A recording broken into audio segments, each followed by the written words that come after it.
Christie's is now accepting Ether in exchange for Ethereum's earliest NFTs, the New York Observer newspaper. Recently, Christie's announced that its October post-war to present auction that includes works by Andy Warhol, Wayne Thibault, and more will include the sale of 31 NFTs that are considered to be some of the oldest on the Ethereum blockchain, Curio cards. Christie's is selling Curio cards made in May of 2017 by Thomas Hunt, Travis Uhrig, and Rhett Creighton. Let's go to Adam McBride first. Curio cards finally at auction. The Christie's auction historically had the Beeple auction, 69 million. The CryptoPunks, I don't know, 30 million, 100 million, lots of millions, right? The Curio cards, estimated range 900 to 1.2 million on the low. Adam McBride, are you excited? What's going to happen at the Curio cards auction? Bro, you know who I'm excited for? I'm excited for you, dude. Congratulations, man. Because really what this is this is a congratulations for you. What you guys and your team did back in 2017 was visionary. And at the time, it didn't work, right? You were too early, but you have been redeemed. So congratulations, my friend. It's really feather in your cap for what you did in 2017. It's really amazing. Christie's, for me, this is like a stepping stone for NFTs. NFTs, a year ago, nobody on earth knew what an NFT was. And it's slowly gained in the crypto community, and now it's gaining wider acceptance worldwide. Christie's is kind of like another box that's getting checked off for me in the NFT space. Curios, punks, these are all important steps. But I tell everybody, look, we're still so early in this NFT journey. OpenSea says there are 200,000 wallets on OpenSea. And if you're like me, you probably have 10 or more wallets. That means there's probably about 30 to 50,000 people who actually own an NFT in this world right now. We're all super, super early. And I couldn't be more excited. And yeah, the Christie's auction is going to be great. Can't wait for the live show. Everybody join the Curio Discord. It's going to be amazing to do that live show and be a part of it. And for NFTs and crypto in general, this is a big deal. Well, it was pretty strange when we told Rhett what we wanted to build and we talked about it. There wasn't any standard for Rhett to go to. There wasn't any book where you're like, oh, I'll just build an NFT like 1.0 or 2.0. It was like, you build it somehow, you stitch it together, you put the image in there, we'll make the cards, we'll have rarities and this kind of thing.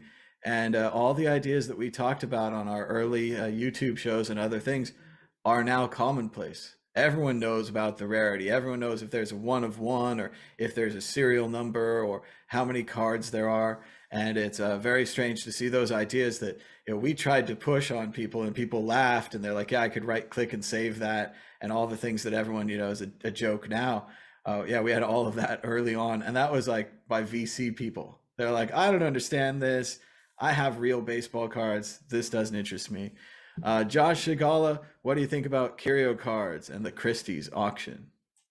Yeah, I second what Adam said. Really congratulations, and it's well deserved. I mean, it didn't really, the Curio cards were sort of even hidden through the first NFT hype cycles. And it was like, I think it was Adam, right? You sort of went through with your NFT mining, excavating, trying to find the rare stuff right in the beginning, looking through, dusting off with your brush in the in the blockchain, and then coming across this and sort of sharing it out into your community, and sort of reinvigorating life into this thing. And it really is visionary. I got to admit, like, so many people were back in the day when you were doing your stuff as well, Thomas, and people were talking about the concepts of art on the blockchain. I still don't fully get it. Like, I get it, definitely, but I think there's a massive hype here that's like out of control.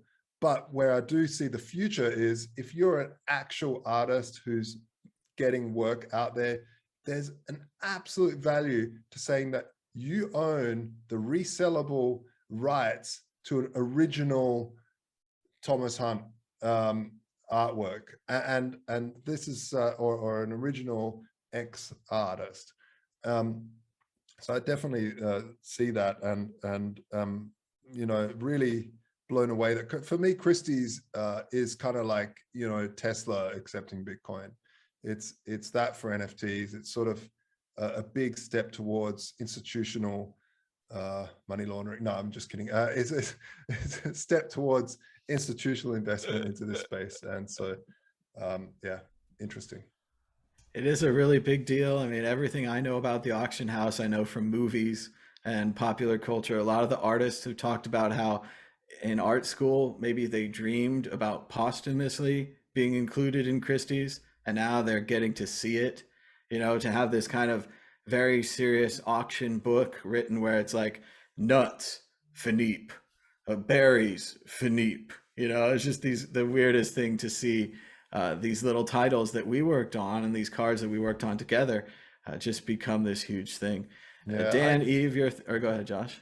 no, you know, seeing Christie's up there, it's a kind of it's a strange level upgrade from absolute obscurity, but I think it's also one of these things like where, you know, when skateboarders all rejoice because now skateboarding is in the Olympics. It's kind of like this old school thing have realized that they need to keep up with the new kids, because the new kids are the next generation. There's no point staying stuffy and old and just selling what we've always sold, but actually moving forward and selling what all the kids are hyped about at the moment. Well, and it's a unique time for it too, with the pandemic. They said that there's a couple of people at Christie's, probably the younger people, who've kind of spearheaded this NFT thing. And one of the things they said is that at the time of the pandemic, it just made so much sense. Everyone was at home anyway. Everyone was collecting, you know, what was in their house. They're very limited. And the fact that you could get this artwork, this NFT from artists around the world, and especially the first Beeple work, people don't really talk about, but it was this, he did 365 artworks to make that artwork. It's a pretty special artwork to make the first big Christie's NFT sale on. They had to work for a whole year on that. And then to open it up to so many other artists, it's really an amazing thing. So what's selling on Christie's? Is it the whole set? Is it one set of it, or is it single cards? It's a whole set of curios, which is the 1 through 30, and then it's the misprint cards, so that's 17B. So it's 31 cards. Basically, any collector who wants a full set considers that misprint part of the full set. So it's 31 cards. Yeah, and the only full set that's it's being sold by a private collector, and that, as I've talked about many times, everyone's all like, the artists get a cut of the NFTs, and I'm always in there in the background like, no, they don't really. And everyone's all like, the artists get a cut. Well, there you go. They can hand it over on a Trezor. They can transfer it from OpenSea account to OpenSea account. They can send it to an address. I'm not sure how they're going to transfer the cards to the winner. But yeah, private collector, private auction, nothing for the artists. Yeah. The interesting thing is, really, as far as I know, this is really only the third full set that's traded hands. The first set I was involved with, I helped negotiate, and it was about 100 ETH for the first full set trade. That was the first full set of curios to ever trade. There's been one other, which I can't give details on, but it was basically an NFT trade for an NFT trade, where a full set traded for another NFT, which will go unnamed. So basically, only, as far as my understanding goes, only 2 full sets have ever traded hands.